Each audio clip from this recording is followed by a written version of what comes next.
Oh, no, it's cool. Excuse my stuttering. I fucking stutter all the time. That's all right. But if you think that the horde is gonna, take over, which I agree. I did study, the birth of Islam, and there was a lot of really insane, nasty stuff that went on in the peninsula. Yeah.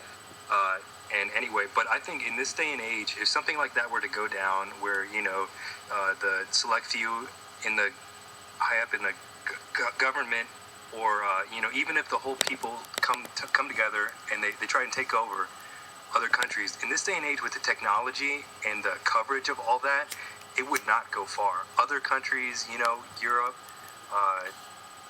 India, whatever, all these other countries who are armed to the teeth, it's not just us and China. I mean, there are a lot of other countries, have a lot of, arms. I'd bring you up the example of Saddam. I just think that the horde in this case, the horde would just be destroyed.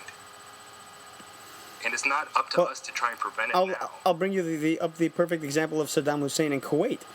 Who really got rid of Saddam Hussein in Kuwait? It wasn't Europe. It was the United States. Europe is extremely weak right now. I mean, they're. But who else wanted to take out Saddam? And it's a fact that Bin Laden tried to take out Saddam. When did he try to take him out? Huh? He tried to take him out personally? Yeah, he begged the Saudis permission to go in with his own forces from, I guess, Pakistan. That's or true. Wherever, and Bin Laden wanted to take out Hussein. As far as I recall, I remember it being that he offered his protection to the Saudi government instead of taking the United States. He offered them his mujahideen as protection against Saddam in case they were to invade Saudi Arabia. I don't remember them. Could be, but I don't remember him saying that he was going to go in there and get him. I don't. It was a long time since I read that, so I don't remember the specifics. But you can't argue that we went in to help Kuwait solely for corporate interest and interest for our own high-up government, or corporations and all that kind of crap. Why? I mean, that's my opinion. Why couldn't you? Think about it this way. If, let's say, Iraq War I, which is a better argument, people always like to say it was a war for oil.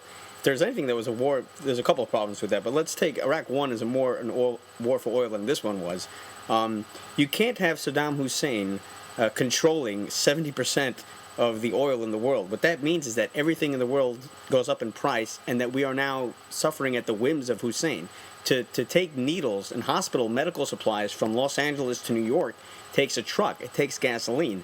And if Saddam Hussein controls most of the world's oil, and we're not getting any of it, that is a huge problem. Not just economically, that costs lives. So, I mean, it may sound like it's blood for oil. And two, if you really want to talk about blood for oil, I mean, look at the French, the Russians, and the Germans, who after the Gulf War, the first Gulf War won, we put sanctions on them, and we said, you cannot sell oil anymore. If you're going to sell oil, you have to take the money and feed your people. It was called the oil food scandal. I'm sure you know of it, and if you don't, I'm just going to say what it is. It was, instead, what did he do? The French, the Germans, and the Russians illegally bought black market oil from Saddam Hussein so that he could continue arming himself with either conventional and some say chemical weapons, but definitely conventional weapons that he sold on the black market. So when people, liberals, not necessarily conservatives, like to say it's a war for oil, the French and the Germans and the Russians literally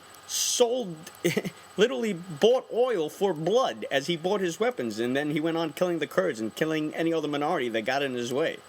But why should we let Saddam Hussein control most of the world's oil? We can't do that. I know people like to say it's none of our business. We should let other countries do what they want.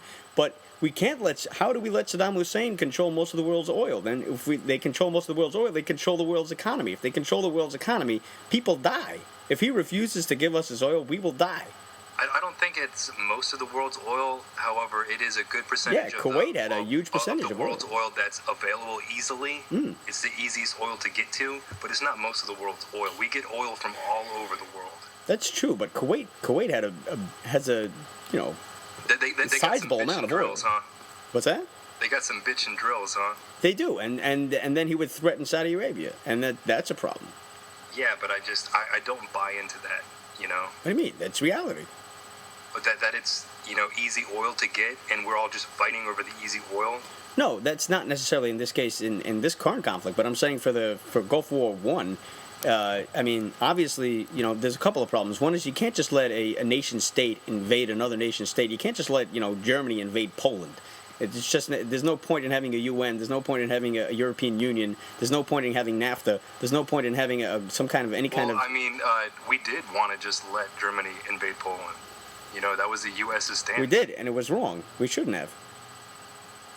I don't think. I mean, knowing what we know now about the Germans, what they were actually up to, it's probably because technology isn't as good as it is now, and it didn't take us till like we got to the end of the war and we went into Germany and we saw what they were doing. We were just like, holy God. But another point as far as non-interventionism goes, if the argument is that non-interventionism instills more peace because it brings less involvement with us in the world, and therefore the world doesn't even know we exist as far as they're concerned, they're busy squabbling amongst themselves for whatever it is they want.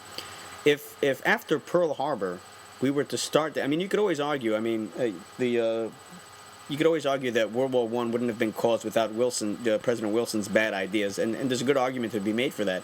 But after Pearl Harbor, to say that now is the time to start non-interventionism and not to go after the Japanese, who are allies with the Germans, and to go after the Germans, no one would have done that, and no one would do that. To argue after 9/11, to start, and I'm talking about Afghanistan, not Iraq here, to argue that now is the time for non-interventionism because as a principle it brings more peace. If you would have taken it back to World War II, no one would have bought that. You would have definitely have gone into World War II, even though your Americans' own Wilsonian ideas probably got us involved in World War I, which probably brought on World War II. But, we live in reality, and the reality is the Japanese attacked us. And we don't really give credence to, hey, it goes back to World War I, we don't go back that far. The fact of the matter is they attacked us. It could be that I'm annoying my neighbor, and he decides to come over one day and punch me in the face, and maybe he's even right. Maybe I called his mother a whore. I don't know. But still, at the end of the day, he put his hands on me, and that's how that goes. So to argue after 9/11 to now instill a non-interventionist policy, to me, goes against their own history of World War II. That's a strong argument, but I just have to disagree with it. We're in the day and age where we have the technology to just defend ourselves. And if other countries want to do horrible things to each other, they're just going to do it. And we can't prevent, wrongdoings all over the world. No, we can't. Just because we feel like we're obligated to. No, we can't do it. No, I'm not for that. I'm always for, American interventions. And this is why, I was against Somalia. I'm against the thing in Libya. My only point in Libya was to take out Gaddafi because of his terrorist attack on the United States and for the Lockerbie bombing, and that was it. But then the President of the United States said, oh, we're not going to execute him. That's no longer our mission, and not only that, we're giving it over to NATO. And then when NATO is done with its job, supposedly, and letting the Muslim Brotherhoods take over, I'm going to step in and say, hey, look what a great job I did. That, to me, is ridiculous. I don't back a lot of these friendly things. I didn't like the whole that the United States military is now serving people in Somalia. They're serving them food. That didn't make any sense to me. That's not what military does. If we were to capture Muammar, if we capture him and we put him in prison for the rest of his life, that's not friendly.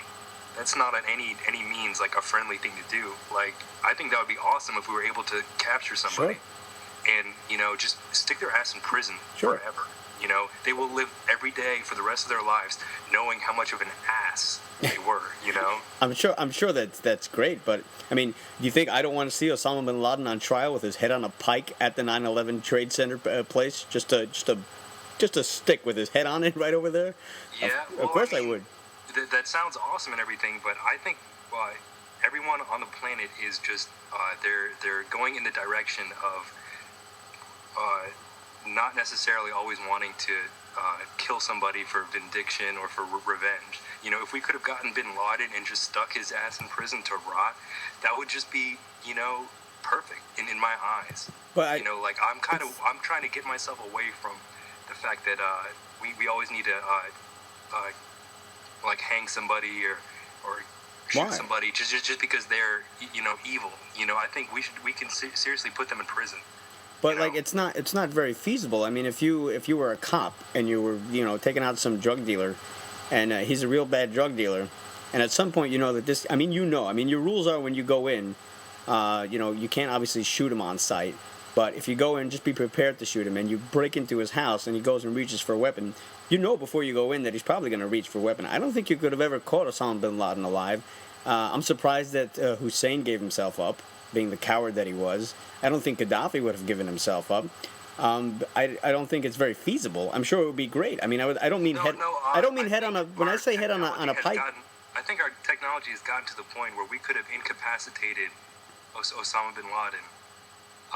Like we have an intense array of non-lethal weapons, as far as electronic or oral, you know. I think it would have been possible for them to have like some kind of like taser rifle or something, and just if you get like 3 taser rifles and like Come light on. the room up, just Come everyone you on. see in that room, just light his ass up with like a taser But rifle or we're something. talking about the mastermind of 9/11 here. Like, why are we going through all this trouble to keep him alive? Which I'm sure they would love to do. I mean, I honestly don't think it's feasible, for one thing, and two, I don't think it's that necessary. I don't think it's necessarily a bad thing if he dies in the middle of trying to get him out of the house. I mean, it's the mastermind. No, it's not. But at the same time, the more. Let me ask you a better question. Do you think we're that trying to detract away from just everyone on the planet killing each other? And so, if we kill Bin Laden because he killed us, then that's just turning him into a martyr. And so all of these people that were, his followers or friends are going to see him as like the ultimate hero. But what other options do we have? I mean, the better question is that if we don't kill him, I think that would cause more death. To actually have this, if you think about it, if we caught this guy and he went on trial, can you imagine what a shit show that trial would be? Just him going on and on again about 53 in Iran.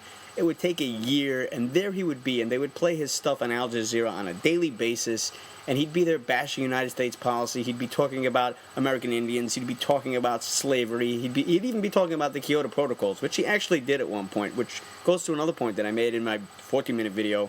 No, it was a different video. I don't know. But the thing was is that, when he claims that one of the reasons why he attacked us is because we were on Saudi land, the other things that he said is that he attacked us because we didn't sign the Kyoto Protocols, which is the green movement of the world. And first of all, no one really believes that he's the green jihadi, the Al-Qaeda for the trees guy. I mean, no one's buying that. It's a propaganda line, much as I think his claim about us being on Saudi Arabian soil is a propaganda line. Because if you read a book by Raymond Ibrahim called The Al-Qaeda Reader, where he translates the guy's text, we learn a lesson from Arafat. Arafat would say one thing to the world and then another to his people. To his people, he'd say, kill the Jews, screw America. And then when he came on the world stage to the UN, he would go, love, peace, hug, I just want my own nation. And that's exactly what Bin Laden would do. He would say, the Kyoto Protocols, Saudi land, I have this problem, I have that problem. But in reality, he was a jihadist. If you read his writings, he was a jihadist. Now, I know you'd like to get away from killing and death because, we should be better people and it would create a better world. But in reality is you don't fight people who want to kill you by keeping them alive. It doesn't make you a better person. What makes you a better person is killing them so that they can't kill again. That's what makes you a better person. Living another day makes you a better person. Saving lives by killing people who would kill other people is actually a good thing. It's not a bad thing, and it's morally correct. And not to do so is actually immoral. To keep people alive who are going to kill other people, or to somehow lessen your attack on these people to keep them alive longer, is actually, to me, more immoral than moral. Well, I mean, I don't agree. I mean, I think each time in America that some, con or some wacko pulls a gun on anybody, he isn't immediately killed. There are lots of times where there are standoffs, and then the dude is just taken in and put in prison. I don't think it's always just kill or be killed. There are lots of different instances where you have an array of options. Well, this was the problem with the Clinton administration. The Clinton administration dealt with terrorism like it was a police action. When the 93 Trade Center went down the first time, he arrested like 12 people in a blind shake in Jersey. He never did any investigations into what country was funding them. And a lot of these same actors came back and attacked us on 9/11. If you look at a guy named Ali Muhammad, or if you read Triple Cross, or if you see the National Geographic movie Triple Cross, which is a great movie, except that the movie leaves out the bad intel of the awfulness of the FBI and how they screwed it up. But a lot of these same actors, the guy who shot Kahani is involved in this, and it's the same people. They actually found an entire treasure trove of stuff which was stolen out from Army Special Forces, which was Ali Muhammad, who was a transfer from, I believe it was the Egyptian government. And he came over here, he joined the United States military, and then he decided to take a vacation and go to Russia and just kill Soviets, and came back. And then he became an FBI informant, and he was supposed to go into a mosque, but he informed on the mosque, and he told them that the FBI was listening. There's a whole, you should watch Triple Cross on National Geographic. It's not It's not conspiracy land. It's not Glenn Right. Beck land. Right. But the point is that a lot of these same actors from a lot of these same charities were involved in '93, but Bill Clinton didn't do anything about it. Oh yeah, they found a whole treasure trove of this stuff, but because of some kind of rule, they couldn't. They weren't allowed to go